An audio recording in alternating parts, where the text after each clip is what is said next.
So the first part is called break-even analysis.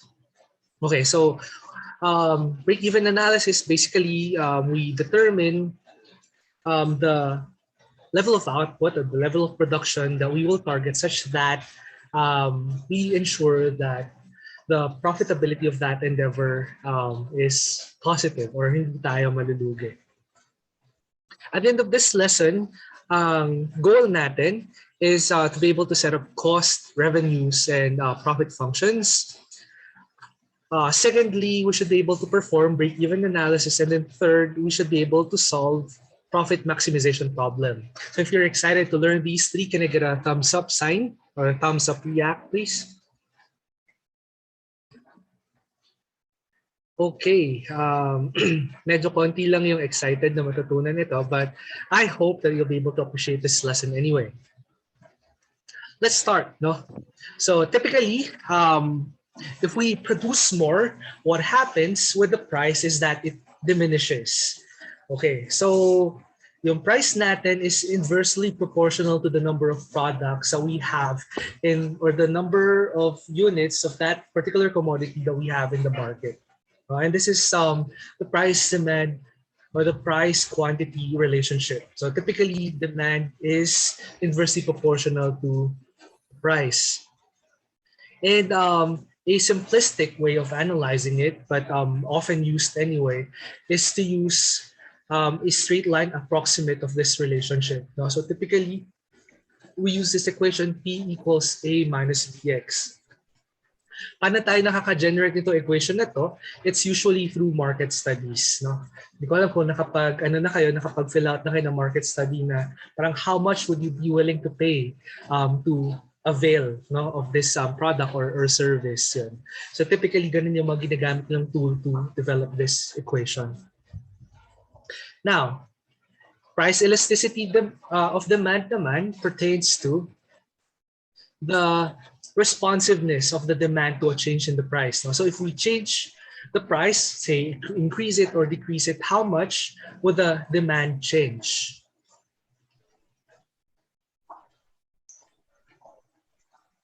How much would the demand change? No? Ito yung sinasabi natin sa elasticity. By the way, may question na saan yung PowerPoint ng lesson today. Hindi na isama itong first na PowerPoint. There'll be a total of 4 PowerPoints for today's lesson. No? So I'll just upload this slide deck. I'll just upload this slide deck after our class today. All right. Now, you will notice. Please notice this steep na line here. No? So if that is to be the demand curve, how do you interpret that? How is the how is the change in the price related to the change in demand compared to that almost 45-degree one? Can you type in the chat box?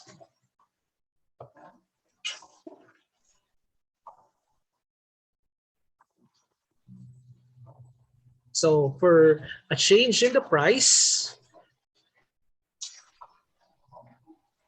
so meron tayong maliit na change in the price, pero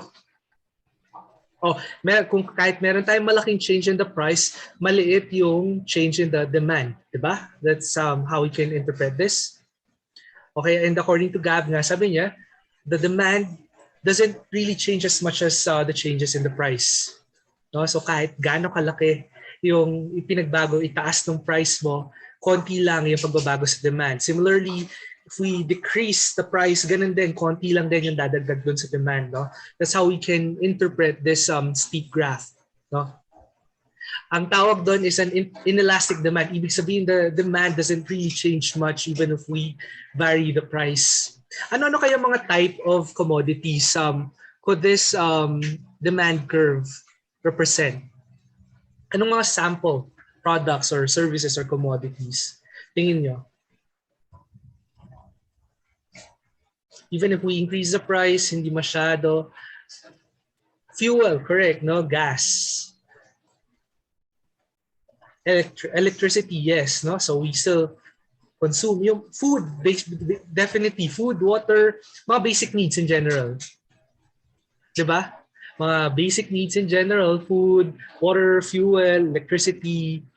No? We do not have a choice but to buy it anyway. So, kung babawasan man natin, dati 2 cups of rice yung kinakain nyo, ngayon 1.5 na lang, 1 na lang. Pero insubstantial yung reduction in the demand, di ba? Kasi you'll still eat anyway.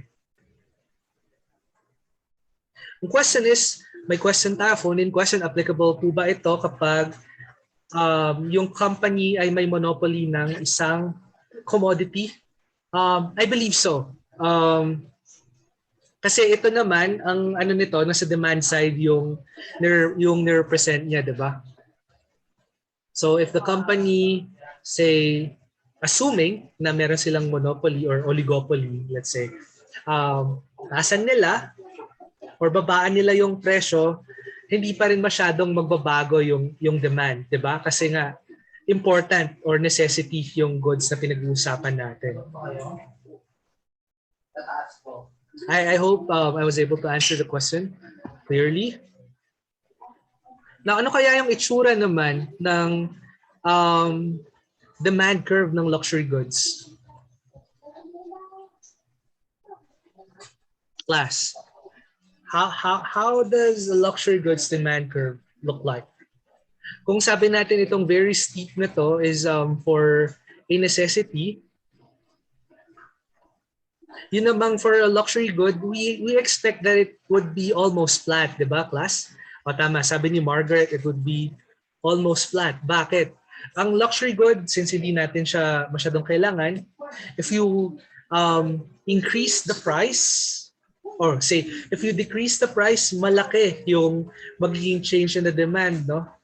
Pag nag-sale ka kunyari ng iPhone, 50% off, maraming bibili, no? Pero pag itinaas mo ng konting-konti lang yung presyo niya, malaki yung mababawas din dun sa demand, no? So these are luxury goods, and so ito naman is a very elastic na demand, no? So napakalaki ng change ng demand with the change in the price. All right? If everything's clear, can I get a party popper react, please? Meron ba? Ayan. So, thank you. Now, let's talk about cost. No? So yung cost has 2 components, fixed cost and variable cost. Pag sinabi nating fixed cost, it doesn't vary with respect to the number or the amount of product that you produce. No? Whereas variable cost, it's proportional. Kung madami kang produce, then you'll probably incur more cost. So that's variable cost. So that's the difference between the two. So kung itatry natin yung i-plot, no? So the fixed, the total cost function, ito siyang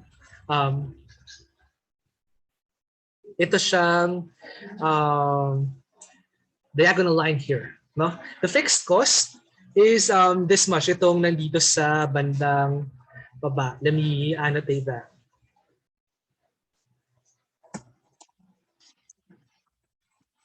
Fixed cost, itong component na ito, and this part above na napansin nyo, of course, nag-increase siya with X, with higher X, no? So that's a variable cost component, or CVX.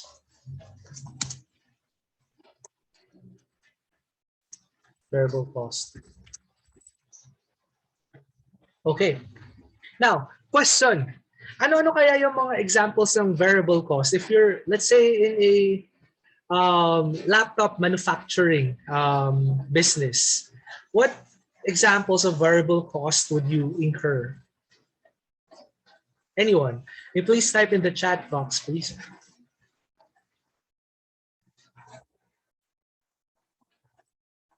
What examples of variable costs would you incur if you're in the laptop manufacturing, laptop production or manufacturing business?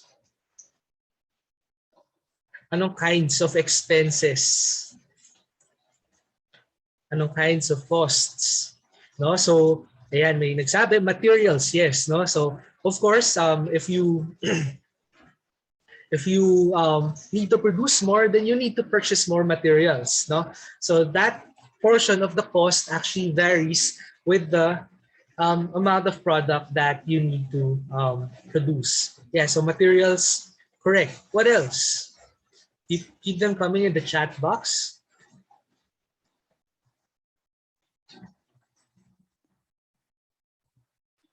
Guys, remember we're talking about costs?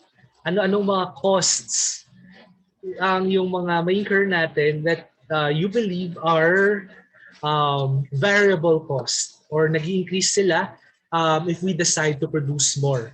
No? So, correct itong isa. Yan, sabi ni Isabel, labor cost. No? So if we need to produce more, then we need more people or more time to work on the laptop manufacturing. So therefore, um, variable cost siya. Electricity costs, yes, no, depende, pero much of the cost naman ng electricity ay nandun sa process na pupunta, sa process ng pag-manufacture sa kanya. So yes, correct yan.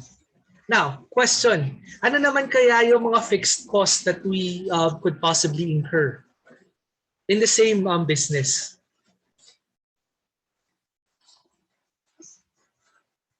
Cost on permits, correct, no? Cost on permits, rental ng spaces, yes.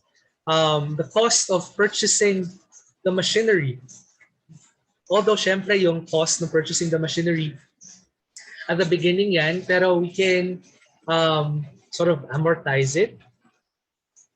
Property tax, yes. Kung owned mo yung land, yeah. So, yung tax medyo proportional siya dun sa dami ng ano, 'di ba? Yung taxes on the sale. Yung sales tax mo is proportional of course to the amount that you're able to sell. So yes. How about sa ano kaya sa mga salaries? May salary ba kayo naisip na we can consider as fixed cost?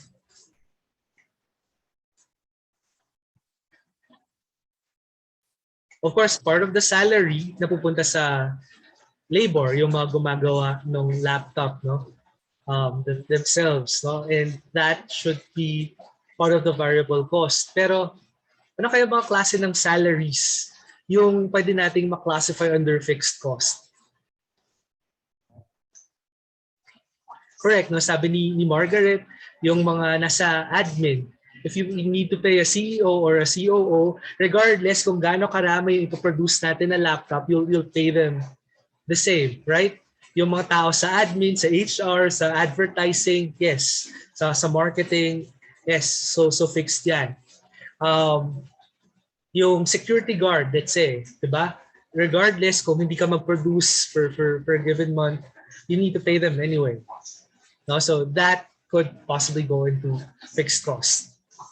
So I hope this is clear.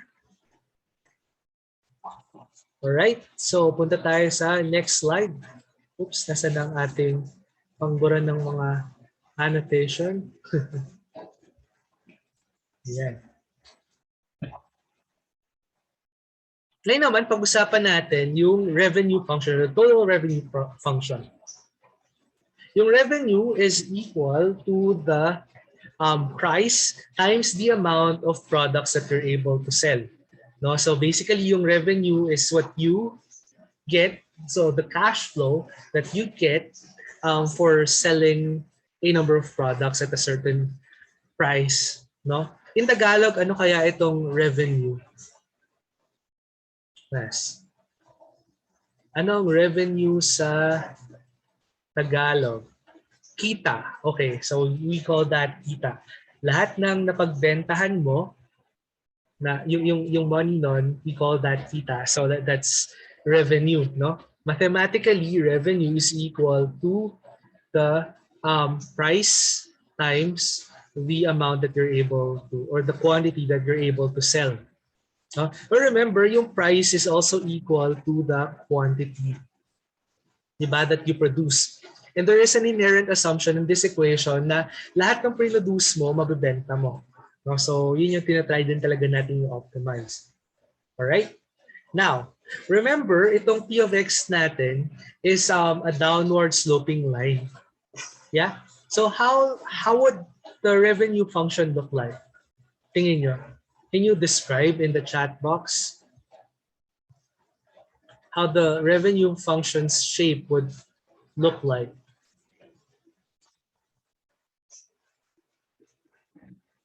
Anyone? Okay, correct. No, it's parabolic kasi yung P of X is a linear function of X. That we multiplied by another X, so mag function of X squared na siya. And in fact, ganito siya. Parabolic na facing downward. No? So revenue of X versus X. And you will notice that there will come a point na kahit magbenta ka ng mas marami because the selling price also decreases, no? Bababa din yung total na revenue mo. No? So hindi siya parating sell more or produce more and then you'll yield more revenues. Okay? Again, since the price is inversely proportional to the number of products that you're able to produce, then there will come a point na after nun, magdi-diminish na ulit yung additional revenue mo for every additional product that you sell. Okay. Next naman, profit function or pi of X or P of X. It's basically the difference between the revenue and the cost. Sabi natin, revenue, lahat ng napagbentahan mo, yung amount na papasok sa'yo. Cost is everything that you spend to produce the product or the commodity. No? Profit is the difference between the two. No? So what do we call profit in Tagalog?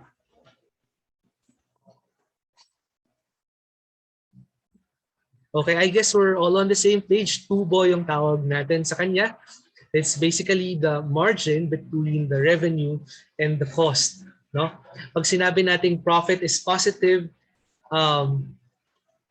well, profit, definitely may tinubo ka, so that's positive. Kapag nag-negative siya, loss, yung tawag natin, no? In economics.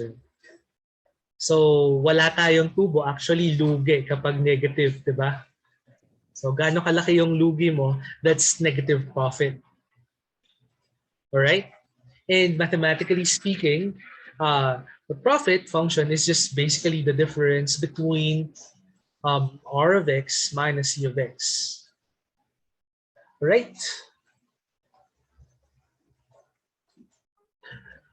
You may encounter these other terms then. Pag sinabi nating marginal cost, marginal revenue, or marginal profit, basically what we mean by this is that the additional cost, revenue, or profit that we get for an additional na unit that we either produce or we sell. Okay? And we're able to determine this by getting the slope or the first derivative of the cost or the revenue or the profit function respectively. Okay, so that's marginal cost, marginal revenue, or marginal profit. It's basically the slope of the respective functions, or the first derivative. Now, pag-uusapan natin break-even points. Break-even points, basically, these are the quantity of production, the level of production kung saan tayo magbe-break even. Pag sinabi natin break even, wala tayong kita, hindi rin tayo wala tayong tubo, hindi rin tayo lugi. Okay, so profit is equal to 0. But basically, we're able to solve for the break-even points by equating the profit function to 0 and then by solving for X. So we typically determine, as mentioned in the introduction, we typically would need to determine the break-even point so that we know kung anong level of production yung safe, no, na hindi tayo lugi. So kung titingnan natin sa graph yan, and if you can enable your annotation function in Zoom, can you please mark kung nasan yung ating mga break-even points? If this is, let me just label. So this is the revenue function. This is the cost function. And anyone using the annotation function here in Zoom, mark kung nasaan yung ating break-even points.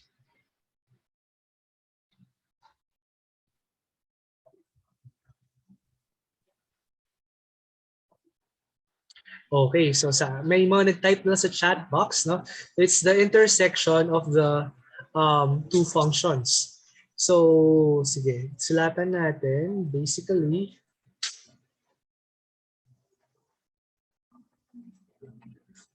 ito yung mga break-even points natin. This is the first break-even point and this is the second break-even point.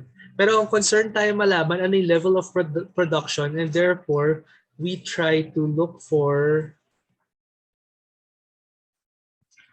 the X value, diba? Kukunin natin X value corresponding to that. So ito yung break-even point na una natin. Ito yung second na break-even point. Alright? Is it clear so far? If it's clear, pwede ba makakita ko ng party popper react nga? Okay, thank you. Question, next question. Nasaan natin makikita yung profit dyan? Nasaan yung profit sa graph na ito?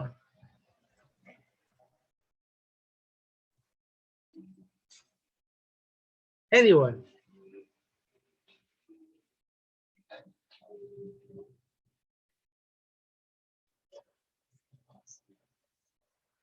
Yung above ng cost function but below, yeah, it's basically the distance between the two functions, diba?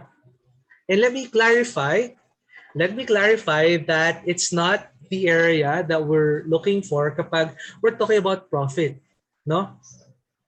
Diba? Hindi area kasi sabi natin is basically the difference between the two functions. So how do we interpret this kind of graph, no? So let's say at level of production, let's say level of production na X sub A, ganyan.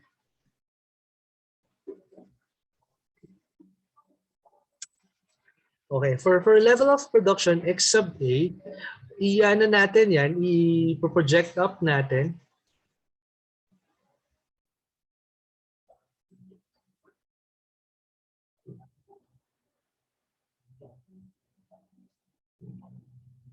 Yan.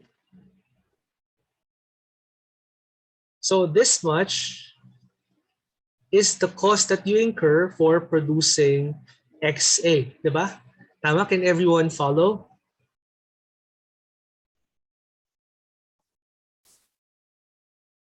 So let's label this CXA. So that's basically the cost that you would incur if you wish to produce an XA amount of your commodity.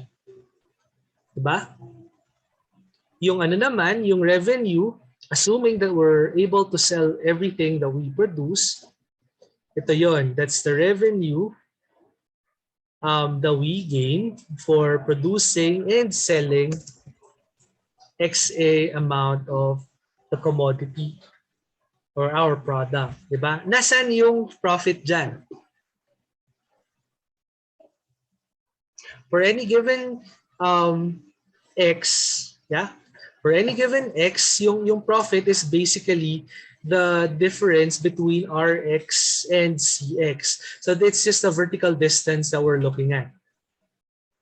Okay?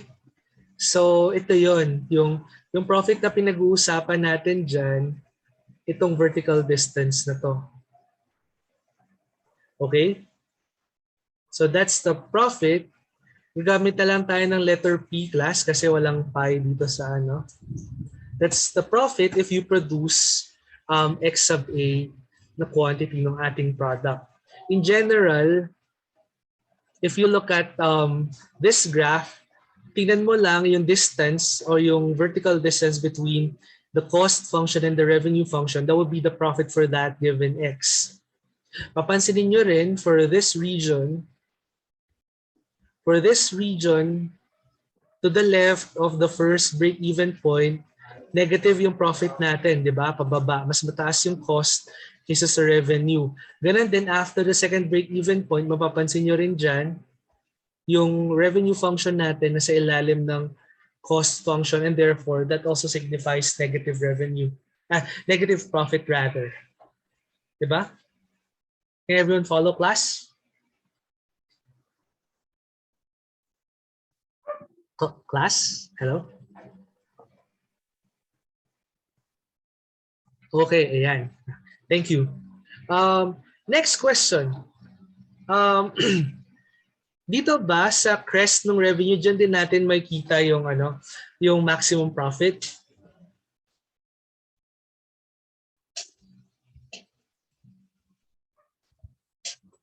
Not necessarily, correct. Actually, more often than not, hindi natin doon makikita. 'Di ba? Kasi ang maximum profit, basically, we're trying to maximize the distance between the two. So, depende siya doon sa slope ni CX. No? If CX was flat, then definitely nandun siya. 'Di ba? Pero it's almost never the case that CX is flat. No? So yung maximum na profit natin, we actually need to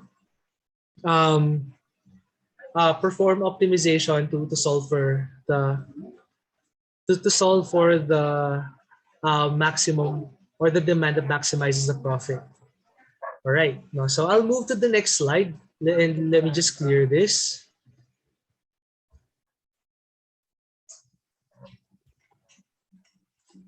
Yeah. If we wish to maximize the profit, basically, as you may know from your math, no, para makuha natin yung local maximum or local minimum, what we need to do is to get the first derivative of an equation and then equate that to 0 and then solve for x. Diba? So the demand or the quantity that maximizes profit we denote with x star, and therefore the maximum profit is computed by solving for the profit function with x equals x star. Para mas madali natin siyang maintindihan, now let's try this problem. And at this point, I would like to request everyone to bring out their calculators. No? So bring me your calculator. All right. So does everyone already have their calculators with them? Can I get a heart react if you already have your calculator with you? Ayan, thank you. Let's start, no? Sabi dito, your company produces electronic components and you sell them. Kasi ito yung demand curve niya. P equals 8,000 minus 5Q. And then the variable cost is 1,600 pesos per piece. The company spends 80,000 pesos on its operations and overhead expenses on top of the cost used to manufacture the electronic components. So we will set up the cost, the revenue, and the profit functions. We will also solve for the range of production level that yields a positive profit. And then finally, we will solve for the maximum profit. Let's start. No? Sabay-sabay natin i-solve and then please confirm with me kung parehas tayo ng na-set up. Now, let's start with the cost function. So the cost function, what would be the fixed cost? What will be the fixed cost?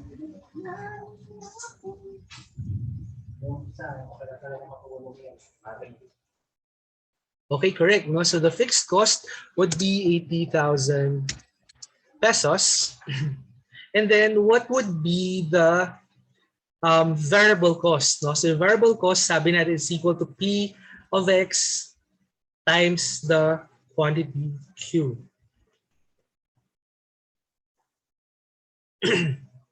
So yung P of X natin, that's basically,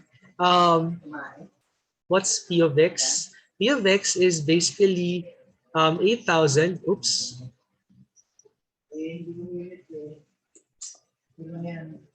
8,000. Sorry. 1,600 times X. All right. So that's the variable cost per unit times the number of pieces that we produce. So thumbs up tayo kung pare-pares tayo na set up the equation so far. How about the revenue? Revenue is basically the price as a function of X times X, diba? So setting up the revenue function, what do we have? Sige nga, please set it up. Tapos ako din, ito-try ko rin i-set up. And then once I enter, let me know kung parehas tayo ng... Okay. I'll reveal it now. Ready na kayo? May sagot na kayo for the revenue function? Okay, so yeah. Do we all have the same equation? Thumbs up if we all have the same equation. Okay, how about the others? Ayan. Okay, next, let's set up the profit function. Profit function, P of X equals, okay, so sabi natin, it's just basically the difference between the revenue and the cost. So I'll do a shortcut on this.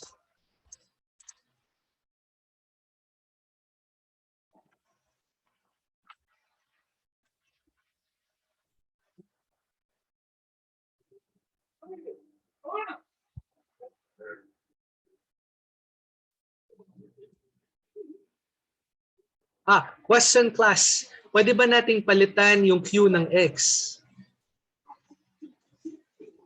Yung may phone-in question tayo dun sa sa R of X, no? So pwede nating palitan kasi anyway, we're told na actually yung Q is also the quantity produced, and actually kahit naman anong letter yung gamitin nyo for the variable, okay lang, no?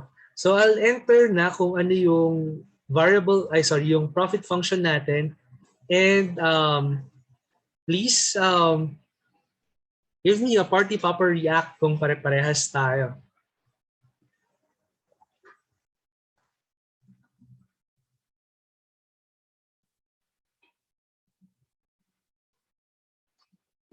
Saan nanggaling yung x squared doon sa r of x? So remember, yung p natin is 8,000 minus 5q, or pwede natin sabihin kasi yung q nga quantity, so yun din yung x, no? So minus 5x. We just multiply both terms. We just multiply price by x, so both terms by x. Kaya meron kang x squared. Okay? Okay. So, hindi ko napansin yung mga party popper react niya, but hopefully, pare-pares tayo na nakuha for P of X. Now, so na-accomplish na natin yung first na part. So, lagyan na natin yan ng heart. Yan. Next na tayo. Solve for the range of production level or the number of output that yields positive profit. Anong gagawin natin dito, class? What do we need to do here? Anyone? Find the break-even points by equating P of X to 0. Oops. Okay, so let's do that, no? Kaya nyo lang gawin yan. Di ba kaya nyo lang gawin yan sa mga calculators nyo kasi your calculator would have a quadratic solver. So can you please tell me kung ano yung mga makukuha nyong sagot?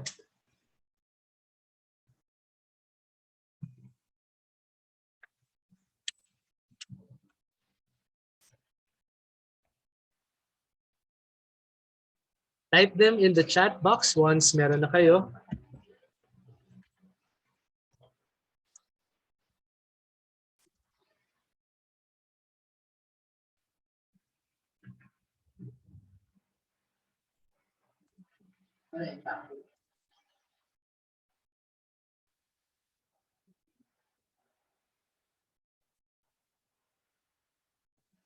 Okay, so I'll enter my answer now. Ayan. Pare-parehas ba tayo so far? Ayan, mukhang pare-parehas naman tayo so far. No?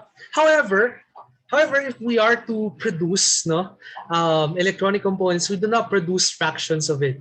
Diba? So we don't produce 0.63 or 0.38 na units. No? So we normally typically round it. The question is, do we round it up or do we round it down? How do we round this to full units? Anyone? What do we do with x1?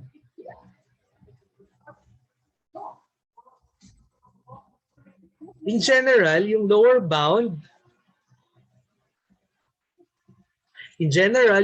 bound, we round up. Bakit? Kasi if you move to the left, magiging negative na yung profit mo, 'di ba? 'Di ba, class? Naalala nyo, na-visualize nyo yung ano natin kanina, yung curve natin kanina. Pag nandun sa lower bound, if you move further to the left, mapupunta ka dun sa negative profit na region. Yeah? So, ginagawa natin is we round up. Is that clear? Now, ano naman ginagawa natin dun sa sa upper bound natin, dun sa nakuha natin na 1,267.38. Do we round it up? Do we round it down?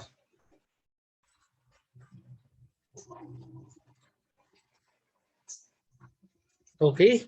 We round it down for the same reason, no? Kasi kapag ni-round up mo yan, moving to the right, mapupunta ka ulit dun sa negative profit na region. So, ang X1 natin, we say that it's on 13 rather. And then yung X2 natin is 1,267. So these are your break-even points in whole number. So between these two, no, meron tayong may expect na profit. Then finally, solve for the maximum profit. Ano kailangan natin gawin to solve for the maximum profit, class?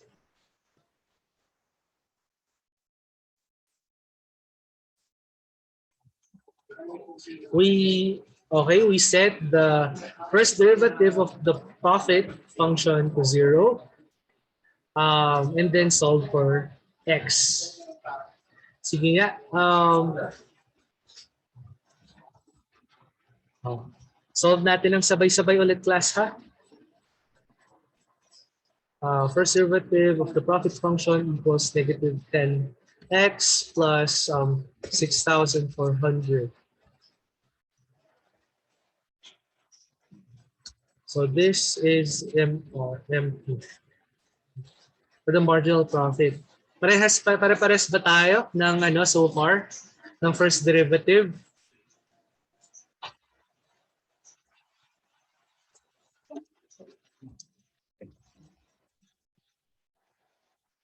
Tapos sabi natin, i-equate mo siya sa 0, yung x nun actually magiging x star, which is the amount that maximizes the profit. Yes? And then this gives us an x star equal to, ano yung nakuha niyo, class? 640 units. So that's the number of units that we need to produce and sell so that we maximize the profit.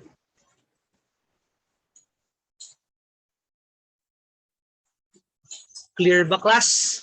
So kung nasusundan natin hanggang this point, can I get a thumbs up?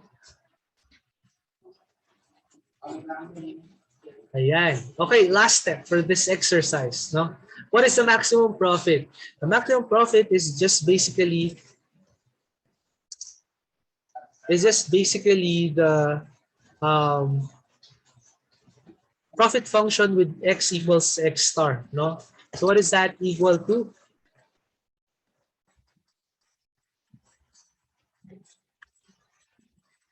So that's equal to 1 million. Ano pa, class? Pwede pa kayo humabol. 1 million 968,000. Yes.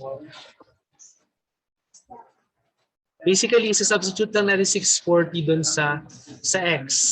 Alright, heart react nga kung successful tayo dito sa exercise na ito. Alright, well done class, well done.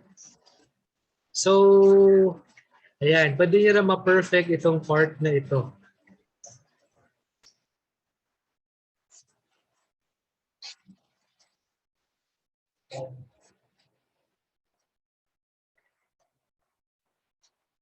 May question, ito-test po ba kung round up or round down kapag in decimal form? I think, hindi ko pa na-encounter pala yun, no? So, siguro ang gawin nyo na lang, i-check nyo if you round up or you round down.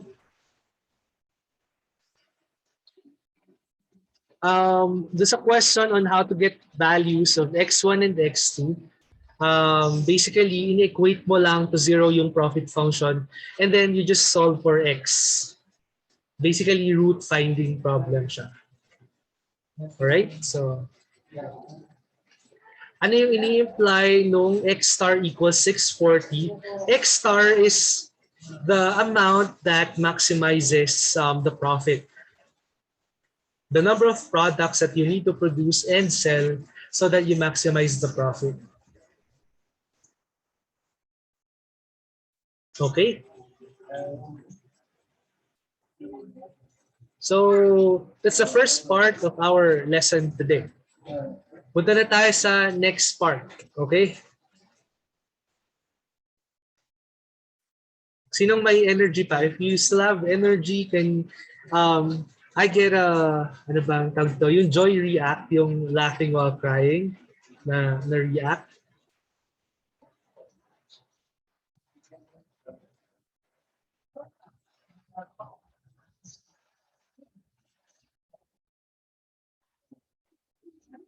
Okay, so nasa na ba yung ano natin?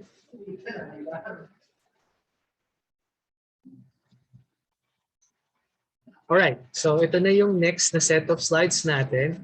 So we'll talk about cash flows and money-time relationship.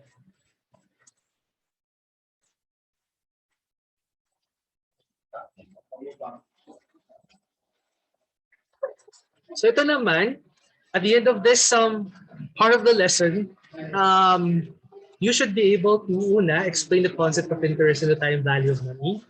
Secondly, perform simple and compound interest computations. Thirdly, differentiate and convert between nominal and effective interest rates. Fourthly, draw cash flow diagrams. And then finally, explain the concept of economic equivalence. So let's start. Audience participation ulit. No? So let's say you won the lottery and you're given a chance or you're given a choice whether to receive 1 million pesos today or next year natin ma-receive yung 1 million. Which one would you go for?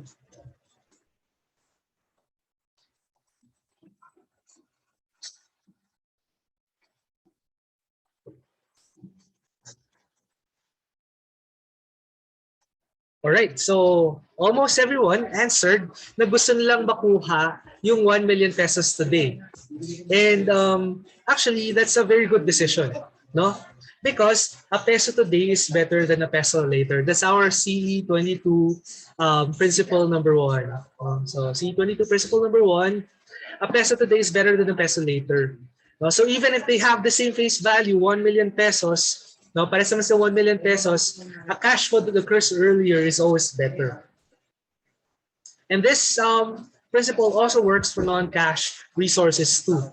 No, so if you have it on hand, then it's a lot better than if you have to wait for it for a couple of months. Bakit? So bakit pwede natin sagutin yan in a lot of different ways. But foremost, because money has the capacity to generate more money. Agree, class? If you agree, can I get a thumbs up? Money has the capacity to generate more money. Yes, and this is what we call interest, no? Interest is basically the amount that your money earns when you place it in an investment scheme. Let's say ilagay mo siya sa bangko, the bank gives you interest, diba? Na medyo maliit, mga 0.25%. Ganyan. You invest it in a time deposit, mas malaki ng konti, siguro mga 0.5%. At the same time, interest is also the amount levied in loans or debt. No, so kung manghiram din sa bangko, that's interest din yung tawag dun sa additional na babayaran. And it's actually the same thing, magkaiba lang ng perspective, no? Yung interest na nakukuha mo dahil nag-deposito ka sa bangko is from a lender's perspective. So in general, kaya ka binibigyan ng bangko ng interest kasi parang pinahiram mo sa kanila yung pera mo. Ganun yun, no? So, ayan, may tip si Cristel. Sabi niya, mas mataas yung interest rate sa digital banks. Tama yun, no? So, explore yung mga digital banks. Kaya lang ING yata pa, alis na rin ng operation sa Pilipinas. But there's a CIMB. Now, yun namang pangalawa dito, amount levied in loans, it takes the perspective of the borrower. Kaya parang yun yung additional na binabayaran niya kasi nang hiram siya. No? So, but these are two faces of the same coin. These are not exactly different concepts. No? Basically, interest is both the earning power and also the cost of using one of the person's or another entity's money. And remember, we talked about opportunity cost last time. No? So actually, yung interest is just a reflection of opportunity cost. No? When you lend or when you invest your money, you let go of your opportunity to spend it on other things, including, let's say, investment opportunities. Diba? And the interest that you're paid compensates for that lost opportunity. Okay ba yun? Kapag nilagay mo siya sa bangko, this is a time deposit, babayaran ka ni bank ng 0.5% pero hindi mo siya pwedeng i-withdraw. Diba? So you let go of that opportunity to use it or you let go of the opportunity to invest it someplace else. Tapos si bangko, little do we know, syempre or hindi naman siya hindi naman siya secret. It's an open secret. Syempre gagamitin nila 'yon in other means, papautang nila at higher rates, ganyan. Bibigyan ka nila ng fraction nung nasisingil nilang interest. Yung mga banks din natin, they also are usually part of a bigger conglomerates na may mga nagtatay ng mga condominiums, nag-operate ng big businesses. So they use your money to run the businesses and they give you a portion of that because they're using your money. Ayun. There are two types of interest applications. We have the simple interest and the compound interest. No? Yung simple interest, basically, we earn interest based on the initial amount. No? The initial amount is called principal. Mas madali siyang i-explain through an example. So let's have an example here. No? So for 1 million peso that earns a simple interest rate of 8% per annum for 4 years, pag sinabi natin per annum, it's basically per year or annual. No? 8% is the interest rate. Per annum is, again, annual. No? So, paano natin kinakalculate yung interest? Sabi natin, we always refer to the initial amount. No? So paano yun? Now, let me show you an interest table. So, usually ang interest table, meron siyang year or actually could be any other unit of time, could be months. Time zero pertains to the present or the time the investment is made. Yung amount at time zero is called the principal or it's the initial amount. No? The interest earned for any period is equal to the initial amount, which is the amount at time zero, times the interest rate. Ganon kapag simple interest rate. Kung papansin nyo dito, the interest sa year 1 is computed as 8% of the value at time equals 0. Ganon din yung interest year 2, 3, and 4. We always get 8% of 1,000. And by the end of 4 years, no, you would have incurred a total of 320 pesos. No? So by end of 4 years, meron kang 1,320. Is this clear, class? Thumbs up nga if it's clear.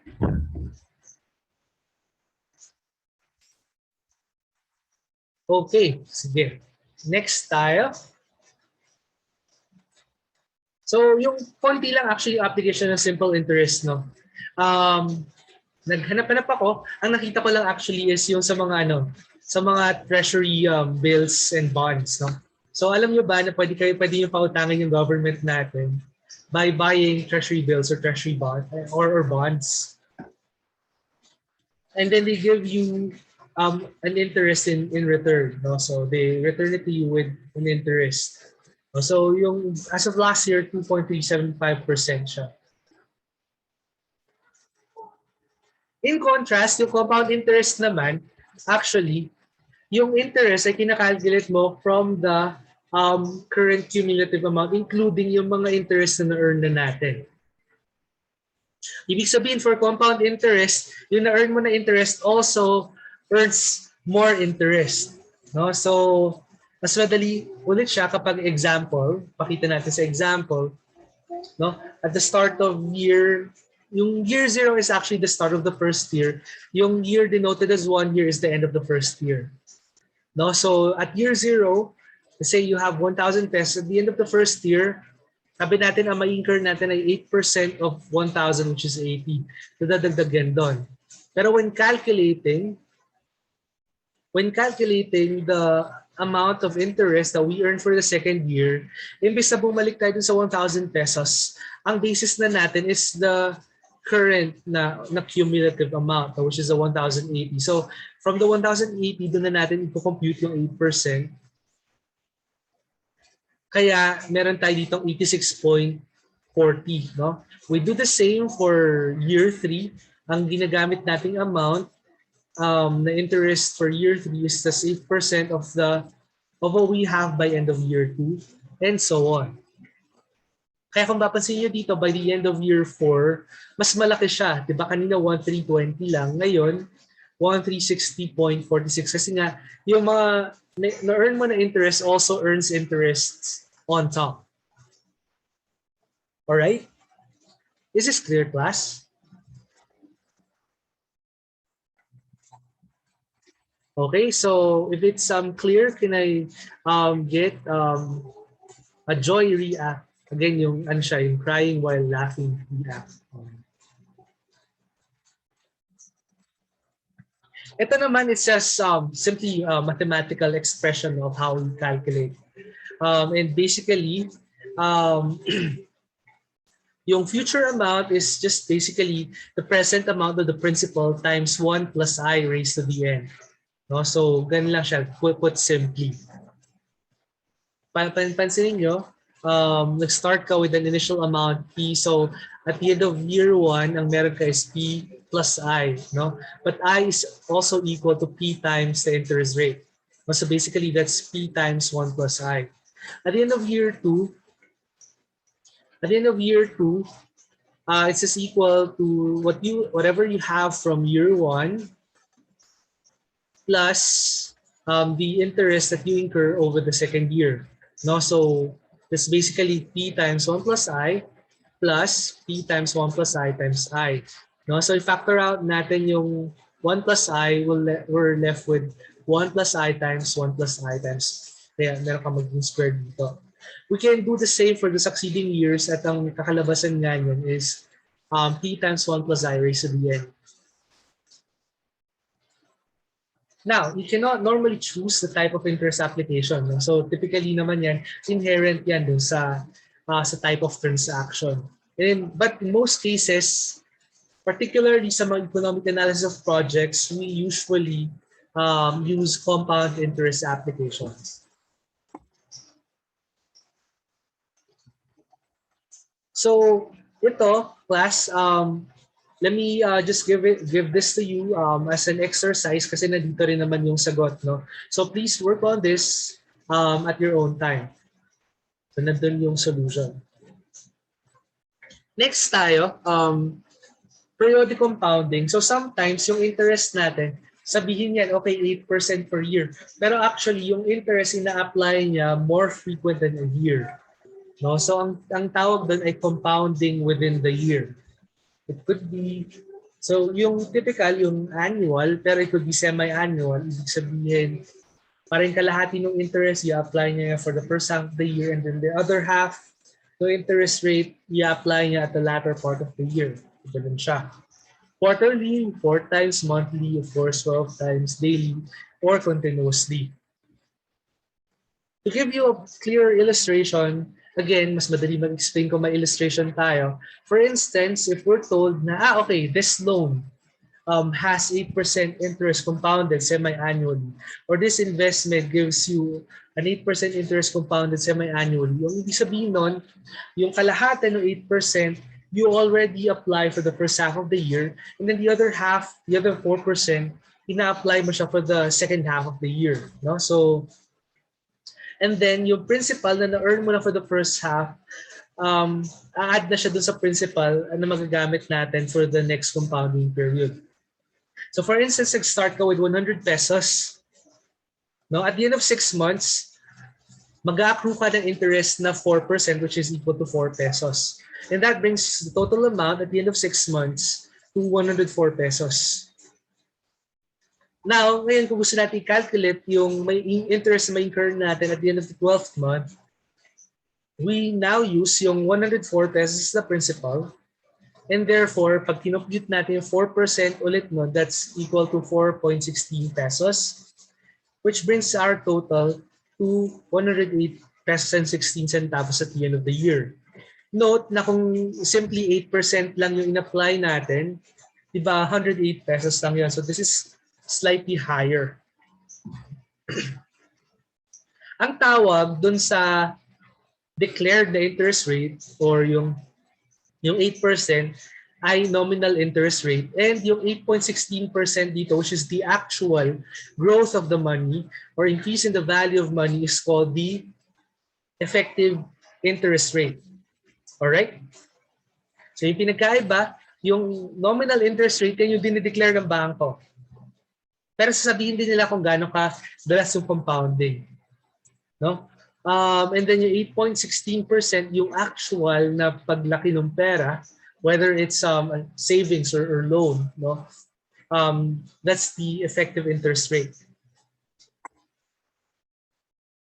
So yung nominal interest rate, ito yung typically pinapublish ng mga banks. It's equal to the interest rate per period times the number of periods in a year. And it's also known as the annual percentage rate or the APR. Yung effective interest rate naman, it incorporates the effect of compounding and reflects the actual interest or yielded or charged. No? So, simple lang equation actually. No? So, don't be, ano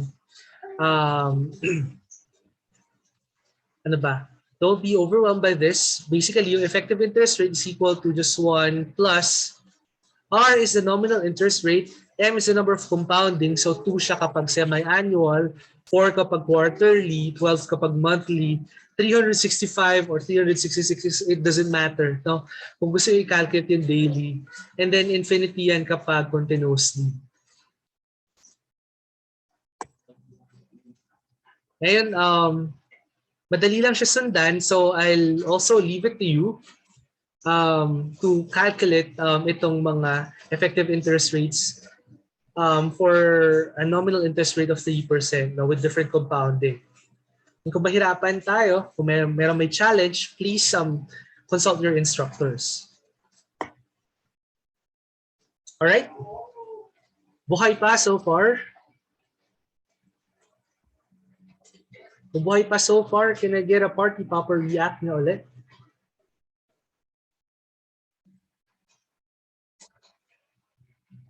All right, thank you for the response. No, pag-usapan naman natin cash flow. No, cash flow is basically movement of money or its equivalent to or from a person or organization or project to time. No, it has 4 different characteristics. Yung una, how much? It's the amount. Second, the flow, whether it's incoming or outgoing, magkaiba, di ba? The timing, sabi natin kanina, it matters kung kailan mangyayari yung cash flow na. If it happens now, it's definitely a lot better than if it happens 6 months from now or 1 year from now. Because timing is important. Perspective is important. Whose perspective is it? So ito yung typical na elements ng cash flow diagram. So una, you have a timeline. It could be any unit of time. Actually, it could be years, months, or any regular time interval. Like even every 2 years, pwede kang gumawa ng cash flow diagram na gano'n. Time zero means at present, or it could mean the start of the analysis period. Cash inflows normally pataas, no? And you should indicate the amount. So there's a cash inflow. Itong cash na naka-drawing dito, 110,250 pesos na cash inflow. Cash outflow usually downward na arrow, also indicating the amount. And then an unknown amount is indicated by a broken arrow. And then of course, it's important sa isang cash flow diagram that the interest rate is indicated. No? All right, so absorb. Next question, next dilemma natin. Which one would you choose to receive? No? 1 million pesos today or 1.5 million pesos next year? Type in the chat box your preference.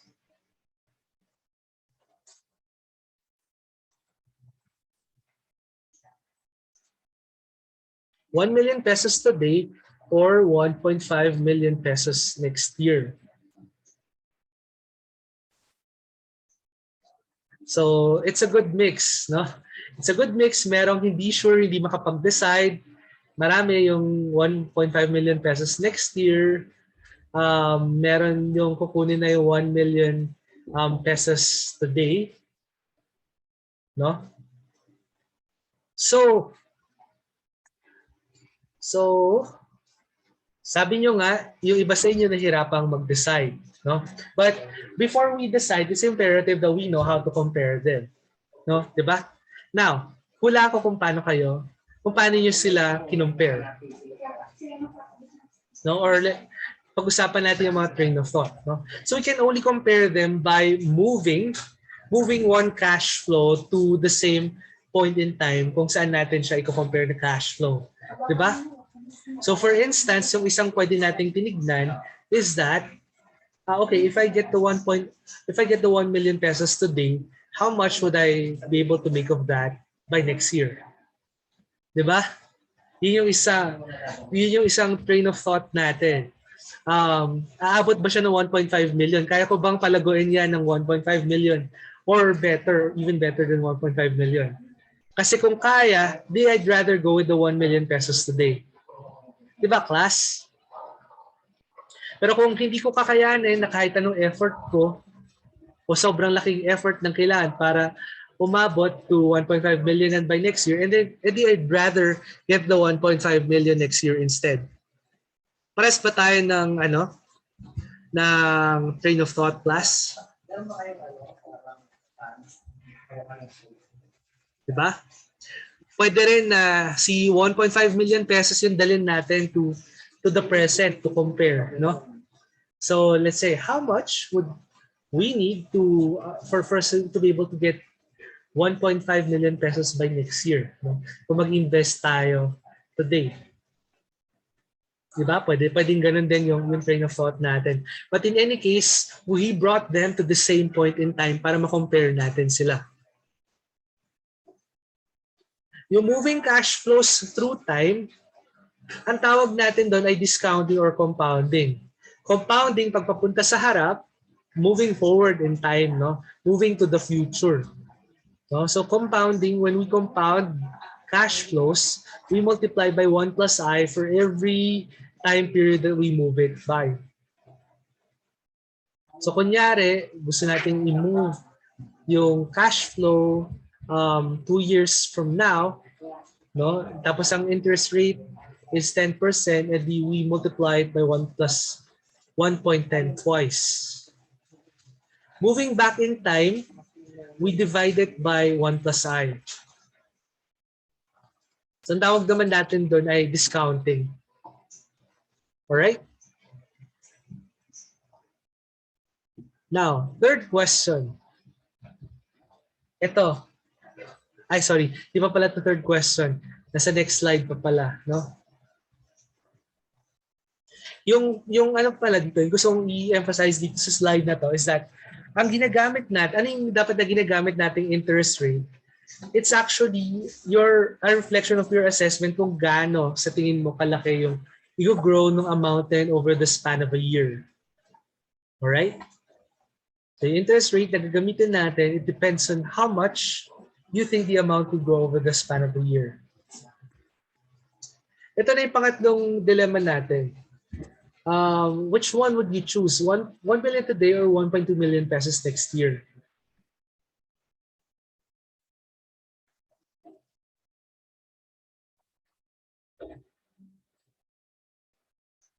Anyone?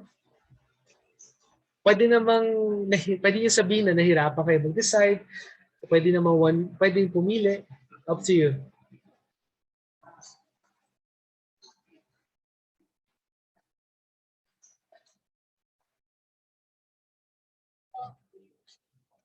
If you answer, depende sa interest. Yun, yung interest, as mentioned in the previous slide, it would be your self-assessment no, kung ano gaano sa tingin mo kalaki yung interest that you can earn considering all the options that you have. So again, it's a good mix of those who would get today and those who would get 1.2 million next year, no? And I feel that it mas divided yung class ngayon. So we will come at a point na magiging equally appealing yung two choices in terms of economic consequence, no? Na maisip natin na whether I get 1 million today or this amount next year, parehas lang. So I don't mind. Alright? So yun yung tinatawag natin na economic equivalence. A simple example ng economic equivalence, na-try nyo na ba mamili ng appliances? Or even laptop, actually, ganito yung modality. No? So typically, mas yung pag bumili ka ng appliance or gadget, mas mura siya kapag straight payment compared to, let's say, installment. Diba? Diba, class? Pag bumili kayo laptop or ref or TV, and sabi ni Cristel or ni Mary Ann. No? So, I bought a ref last year. No? So, kapag installment siya, it amounts to 2,083.67 per month for 12 months. So, yun yung presyo niya. Kung babayaran mo siya monthly. Magkano yan? Magkano? Kapag ano? Sabi ni Sir Justin, pati actually sa Shopee Pay, no? Yung S-Pay later, ganyan din. No? Kapag sinam mo yung kapag binultiply mo tong 2,083.67 times 12, that's a bit more than 25,000, di ba? Pero pag binayaran mo siya on a straight payment, binayaran mo siya kaagad, it's only 21,998. No? So bakit na may ganong dalawang option? Ang ibig sabihin doon, both those options are economically equivalent from the perspective of the retailer or the seller. So whether they get the 21,998 pesos today or they get 2,083.67 every month over the next 12 months, parehas lang ng implication sa kanila. Or more or less parehas lang yung cash flow implication sa kanila. Is that clear, class? Clear ba yung class? Ay, baka, hindi ko alam, baka na-encounter nyo ito. May mga schools din na ganito yung scheme eh, diba? Sa mga high school. Ayan. If you pay upfront, ganyan, mas mura siya, may discount. Pero if you pay quarterly, diba, ganito yung babayaran mo. If you pay monthly, iba din yung scheme. Na-encounter nyo ba yan? Diba may monthly, may quarterly, may semi-annual, tas may full. Tas kapag full yung babayaran mo, sobrang laki yung discount. Kasi nga pag nakuha nila yung cash flow kaagad, no, they already have they already have the capacity to use it or capacity to get it to earn more money. Diba? So yun. Economically equivalent itong mga options na ito. Alright? Okay, so and even if arithmetically they're not exactly equivalent or equal. All right, so that's the second slide set, no? So light pa lang, di ba? Hindi mabigat yung lesson natin. Ito last na slide set na, and then I'll let you browse through the fourth set of slides kasi it's basically an introduction to next week's lesson naman, no? So for our third slide set and last na to for today, and I also wouldn't take very long dito. I just want to explain kung ano yung theoretical basis nitong mga to.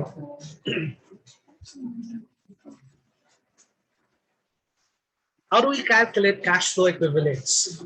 No? So, ang objective naman natin sa part na to ng lesson is for us to be able to perform compound interest applications to check for economic equivalence and compute the single cash flow equivalent of annuities and latent cash flows and vice versa. Ito yung pinakita ko sa inyo in the previous set of slides. Diba? Compounding to the future, discounting back to the past. Ngayon, if we want to determine the future equivalent of a single cash flow that occurs today, so gusto natin malaman ano yung amount niya 10 years from now. Sabi natin, di ba, for every time step that we move it forward by, we multiply it by 1 plus I. Diba? So, ibig sabihin, para madala natin to year end, we need to multiply it by 1 plus I 10 times. N times rather. And so, basically, F is equal to P times 1 plus I raised to the N. Diba, class? Consequently, kung meron ka namang future amount at gusto mong malaman yung present amount that you need para ma-achieve yung future amount and knowing the interest, then pa rin, discounting naman tayo, pabalik tayo. So, we divide by 1 plus I n times, and so that gives us P is equal to F times 1 plus I raised to the negative n. Diba? Ganun lang yun. N times natin inatras, so dinidivide natin siya by 1 plus I n times. Kaya negative n yung exponent natin dito. Diba? I hope that's clear, no? Bigyan ko kayo dito ng mga applications, but I'll leave you to do the exercises. Nilagay ko na dito yung mga answers, no, so that you're guided kung tama yung ginagawa nyo. But in case ma-lost tayo, please consult your instructors, no? Meron tayong hindi maintindihan. Medyo lost, no? So mga examples ito, mga savings computation, no? Gaano kalaki yung magiging gaano kalaki yung mga magiging amount kapag dineposit natin at a certain interest rate. No? So, ito or the next question, how many years does it take to double your money? Paano yung mga advanced exercises? Yes, please discuss them with your respective class instructors. All right. So, clear ba so far yung mga nakapag-usapan natin? If it's clear, can I get a thumbs up? Straightforward pa naman, no, yung mga formulas that we learned so far.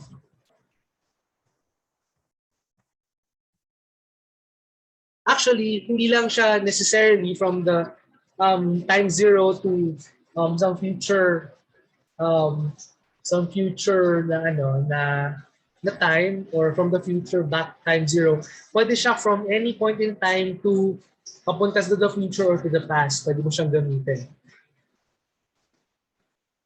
Now, annuities. Pag-usapan natin ng annuities.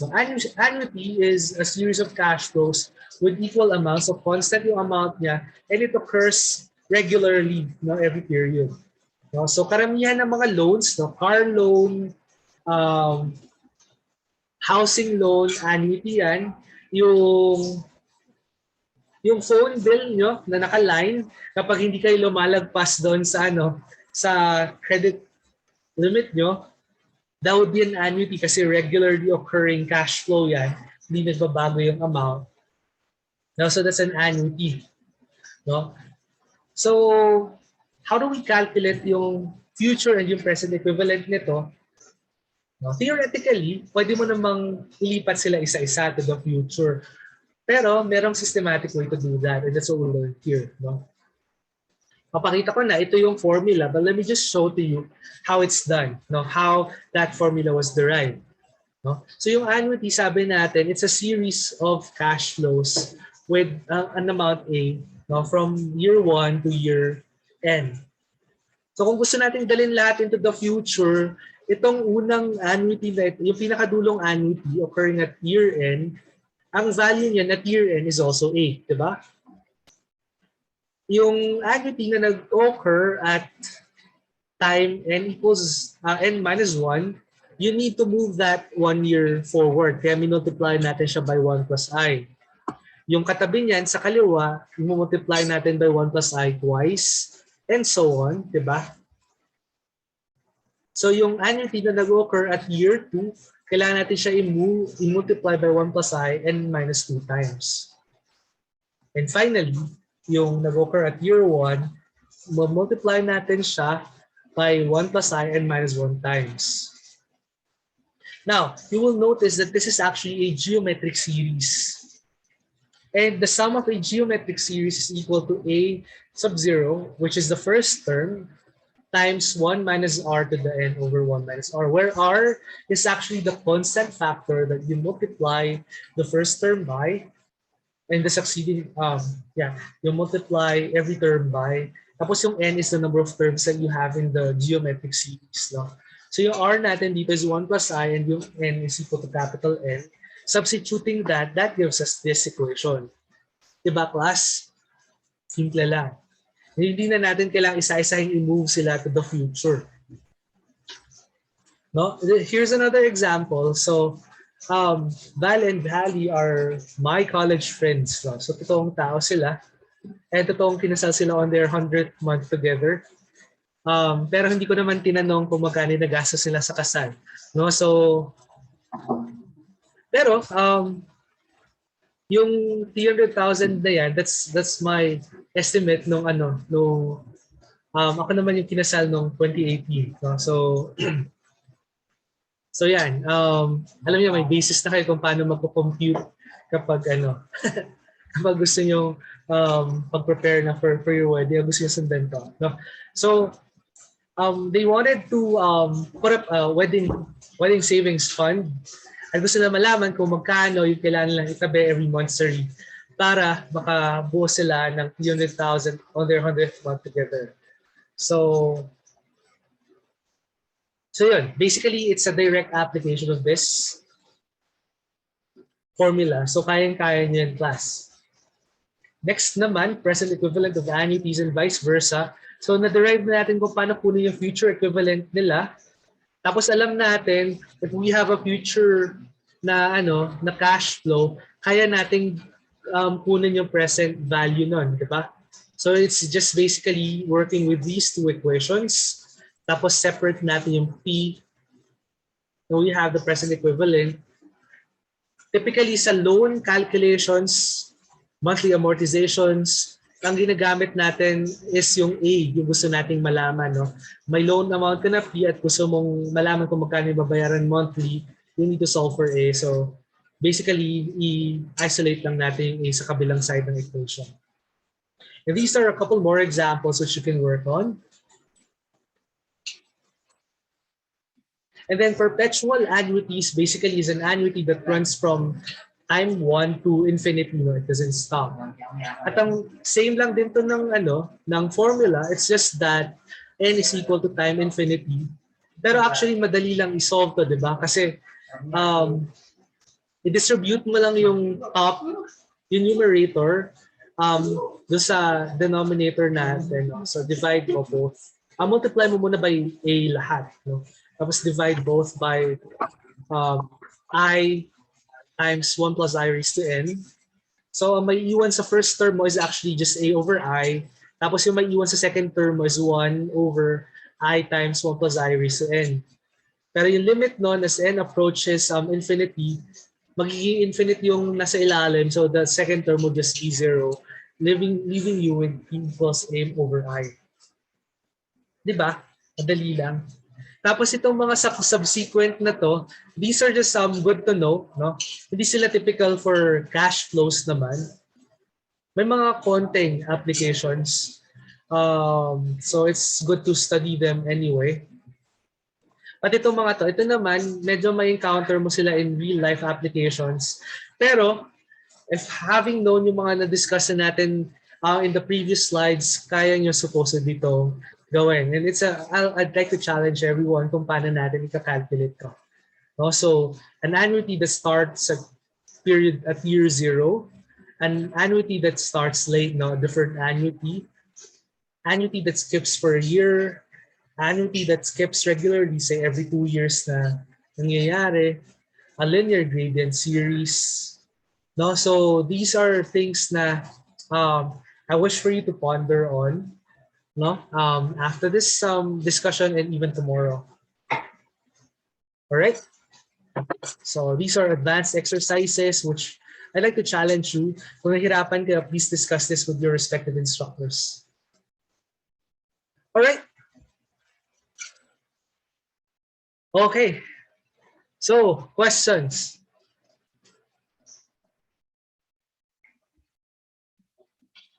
Mukhang wala na. So, kung wala na, I guess medyo marami na tayo na-discuss today. I'll give you time. Cyrus, please discuss yung advanced exercises with your instructors. So kung wala na tayong question, I guess we had enough for today. I'll give you time to absorb and to breathe, no? Yeah. So kung yung mga section instructors natin would like to convene their respective classes to respective breakout sessions, we may do so now. For yung X 4-3 na section, you may siguro adjourn na tayo for today, and please message me sa natin sa Discord natin if you have further questions. All right? So kung wala na tayong mga questions, thank you everyone for listening. Bye-bye. Thank you, sir. Thank you po, sir.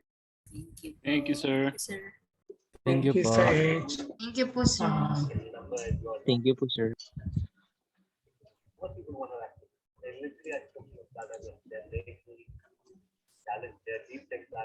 Sir Ashton, wala nang breakout. Not sure, sir, kung magbe-breakout sana kami for a bit. This is to discuss the project. Pero, okay. Sige, nandito pa naman sila. So, Sige, sir. siguro we'll just use the room. Sir Justin, kayo ba? Adjourn na rin po, sir. I-try, so, sir. kami na lang maiwan. Sir Ashton, nabol ka sa CMG meeting. Yes, sir. Attend na rin ako. Okay. 2:30. Okay. Thanks, sir. Okay. Bye po. Bye-bye. Thank you. Okay.